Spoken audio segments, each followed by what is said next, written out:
उरणच्या भर बाजारपेठेतून धावला आग लागलेला ट्रक टेम्पो। नागरिकांच्या प्रसंगावधानामुळे मोठा अनर्थ टळला। ज्वालामुखीच्या तोंडावर असलेल्या उरण शहरातील गजबजलेल्या भर बाजारपेठेतून मंगळवार दिनांक 25 रोजी सकाळी 9च्या सुमारास आग लागलेला ट्रक टेम्पो धावल्याचा थरार नागरिकांनी अनुभवला।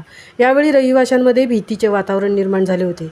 मात्र नागरिकांच्या व वाहन चालकांच्या प्रसंगावधानामुळे मोठा अनर्थ टळला आहे।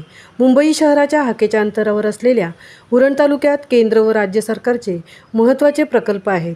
या प्रकल्पांच्या सुरक्षिततेचा प्रश्न ऐरणीवर आला असतानाच मंगळवार दिनांक 25 रोजी सकाळी 9च्या सुमारास गजबजलेल्या उरण शहरातील भर बाजारपेठेतून आग लागलेला ट्रक टेम्पो धावण्याचा थरार नागरिकांनी अनुभवला आहे।